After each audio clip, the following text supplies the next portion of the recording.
Hace 3 años tuvimos en este mismo pleno el primer debate público sobre el aborto en el Ecuador.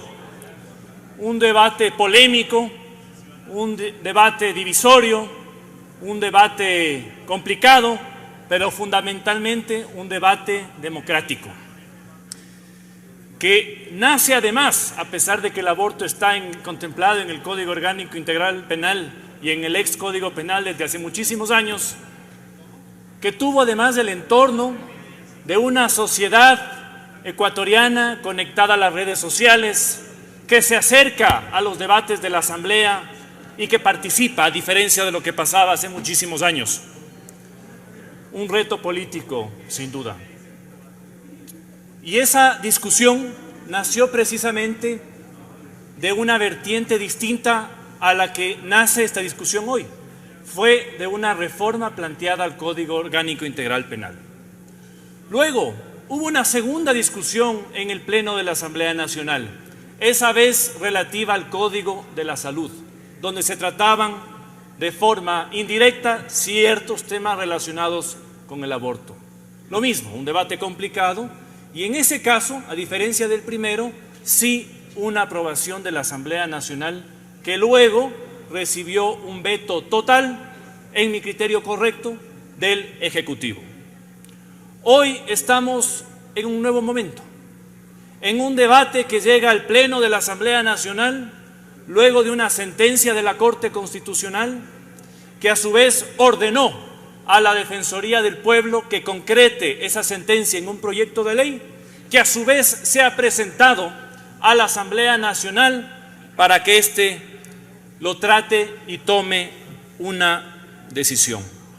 Y precisamente sobre este tercer punto quiero dirigirme a ustedes este día. ¿Qué pueden hacer ustedes y qué no pueden hacer ustedes en este debate, en esta sesión, si hay votación o cuando llegue la votación? Porque he conversado con muchos de ustedes y me han dicho, no estoy de acuerdo con el informe de mayoría que se presenta al Pleno. Tampoco estoy de acuerdo con el informe de minoría que se presenta al Pleno. Pero algo tenemos que aprobar. Tenemos la obligación, la Corte nos está obligando a aprobar algo aquí. Y déjenme decirles, señores legisladores, y que esto sirva de antecedente para cualquier otra decisión de este Pleno. Nadie le puede obligar a un legislador a optar por una de las 4 opciones que tiene en la pantalla de su curul. Nadie le puede obligar a un legislador a votar a favor, en contra, abstención o blanco. Ese derecho que tiene el asambleísta de decidir y configurar su decisión en cada punto está únicamente limitado por la conciencia personal y por el respeto y el compromiso que uno tiene con quienes le ponen aquí en la curul a una persona. Y la Corte Constitucional, en su dictamen, en su sentencia, entiende muy bien esto. A pesar de que a veces algunos jueces tengan sueños húmedos de ser legisladores y no jueces constitucionales. En la decisión que estamos tratando en este momento, la Corte menciona en el punto 196, literal C, que me permito leer a continuación, lo siguiente: disponer que la Asamblea Nacional en el plazo máximo de 6 meses contados desde la presentación del proyecto de ley conozca y discuta el proyecto de ley que regule la interrupción voluntaria del embarazo producto de una violación sexual. Verbos rectores: conocer y discutir. Jamás se dice en la sentencia aprobar, señores asambleístas. Y en ese sentido, esa libertad de configuración que cada uno de ustedes puede tomar, distinta o similar a la mía, cada quien dentro del entorno de lo que ha defendido y de su conciencia, no está sujeta, señores, ni a desacato, ni a ninguna amenaza de incumplimiento de funciones y por supuesto tampoco con esa amenaza peregrina que algunos se atrevieron a ventilar hace algunas semanas de que iban a perder el cargo los asambleístas si no aprobaban la ley que mandó la Defensoría del Pueblo. Y por eso, con orgullo les puedo decir que esta bancada como siempre ha hecho en estos puntos, ha dado la libertad de conciencia a sus legisladores, de voto a sus legisladores, para que sea cada uno el que tome la decisión que quiera. Y por eso también me solidarizo con buenos amigos, compañeros asambleístas de gobierno, a los que lamentablemente no les dejaron participar en el primer debate para no comprometer al gobierno en este tipo de debates. ¿Y por qué llegamos a esta inconformidad en el proyecto de ley? ¿Por qué no hay votos, señores asambleístas? ¿Por qué no hay votos para un proyecto de ley? Por el momento que relaté en un principio, por lo que sucedió en la Defensoría del Pueblo, en donde afortunadamente ya se han cambiado los funcionarios y los malos funcionarios que estuvieron en el pasado ya no están ahí. ¿Saben lo que pasó? ¿Saben lo que pasó luego de la sentencia de la Corte Constitucional? Cuando la Defensoría tuvo en sus manos la gran responsabilidad de redactar el proyecto que iba a presentar a la Asamblea. Todas las ONGs que están a favor del aborto, todos los grupos extremistas se pegaron a la Defensoría. Se pegaron a la Defensoría. Yo lo digo con nombres, como he dicho desde siempre. CEPAM a la cabeza, la fundación abortista que recibe más de $2 millones de Planned Parenthood. ¿A cuenta de qué? En el Ecuador, ¿a cuenta de qué reciben tanto dinero y luego reparte al resto de ONGs? ¿Qué acaso no nos damos cuenta que esto no es solo una bandera política? En muchos casos es también un negocio, como ya se ha denunciado en los Estados Unidos.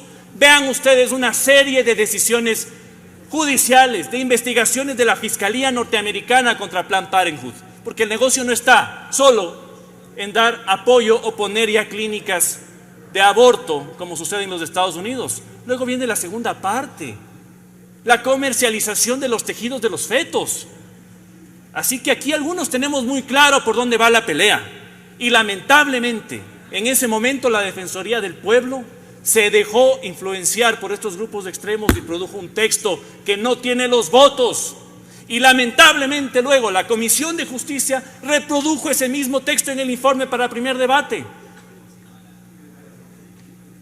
con los 3 puntos complicados que todos conocemos: la temporalidad, la demostración jurídica de que existió una violación para acceder al aborto y el rompimiento de la objeción de conciencia de los doctores. Yo he dicho públicamente, a mí no me consideren en el regateo de semanas, señores asambleístas. A mí no me pongan en el debate de si son 28, 22, 18, 16 o 12 semanas. Yo no cuento con la decisión de decir cuándo va a terminarse con la vida de un ser humano y cuándo no. Tómenla ustedes. Yo por eso, desde un principio he dicho, conmigo no cuenten para esa negociación, para ese regateo. ¿Cuándo matamos al ser humano? ¿Desde cuándo tiene vida? ¿Desde cuándo no la tiene? Esto no se trata de un bingo, señores asambleístas. Esto no se trata de un regateo del precio de la Coca-Cola en la tienda de la esquina. Gracias, señor presidente, ya concluyo. Esto es algo absolutamente serio. Y solo para terminar, señor presidente, porque empecé a hablar cuando estaba el marcador en 1,45, le pido que me dé unos 3 minutos más. Vamos ya no solo al tema de la temporalidad, a la demostración jurídica de cuándo existió una violación. ¿Cuántos de ustedes aquí son abogados, señores asambleístas?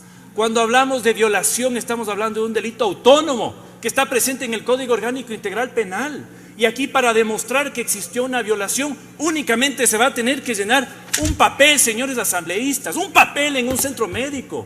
¿Dónde está la investigación?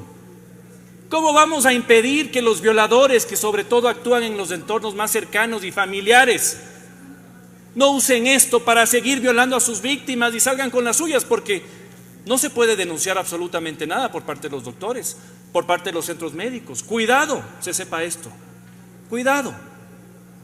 Y cuando quisimos combatir y darle seguridades a la ciudadanía contra los violadores, la Corte Constitucional se tumbó la famosa ley Reba. ¿Se acuerdan? Iniciativa de la asambleísta Lourdes Cuesta. Ahí sí había que proteger a los violadores y no separarlos de los entornos en donde cometen sus daños más terribles.